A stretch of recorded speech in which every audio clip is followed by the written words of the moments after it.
Hey, welcome. This is where I just brain dump some stuff on a Friday afternoon and see if any of it resonates with people and things that have been front of mind. This week I've been thinking about learning a lot and the lack of respect that training has for people in a workplace. The fact that we are expected to get through it as quickly as possible, to do 14 different hours of mandatories at once to meet any obligation or requirement, and the fact that that's all normally done through the same thing. Multiple choice quiz, or choose option A or choose option B, the same as a multiple choice quiz, drag the matching things into the boxes, or watch the video, answer the multiple choice quiz, and get through this as fast as you can to prove that you know what you know. That's not education, that's not learning, that is competence checking and compliance checking, which is valid, but we keep calling it training and education, and it's not. It is checking whether or not someone knows something, and often we're trying to do these two things at once. And I think when it comes to more complex topics and trying to deal with issues like mental health, male behavior, the manosphere, all of these sorts of things we're grappling with as workplace leaders at the moment, particularly if you look and sound like me, education and training are different to competency and compliance checking. And if we really want cultural change, we need to help people make outcomes, but we need to not pretend that they're the same thing, and we need to think of new ways of doing this. Are the right pieces of information appearing for people when they need them? Are we checking that they know them? But more than that, I keep tossing around these ideas of what if by learning we could do, and then at some other point we check compliance and competency. So what if by learning we could vote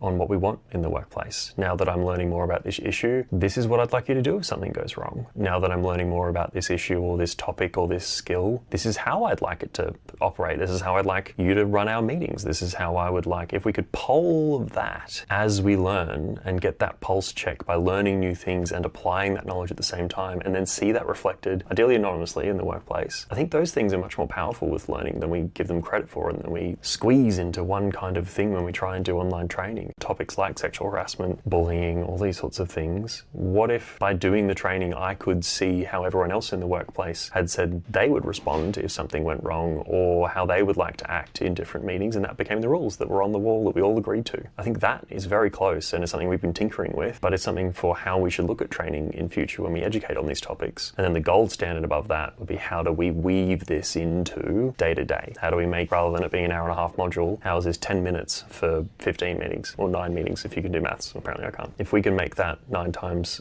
10 that's actually linked to the content of the meetings, that, oh, okay, in the beginning of this meeting we're just going to go over some of the referral pathways in this workplace, because we just need to make sure that everyone knows what to do and where some stuff is. And the example that we're going to use happens to be, what do we do if someone says something a bit unsavory to a client? Okay, let's all chat about that. What are the referral? How serious is that? What different systems would we use? Here's the ones on offer. Here's the things when really extreme things happens and why we use EAP. All right, we've talked about it and we've used that example. And by the way, we've kind of chatted as a group about what different things are used for, and we can use that again in the next one, where we might introduce something else like, how much would we expect leaders to know?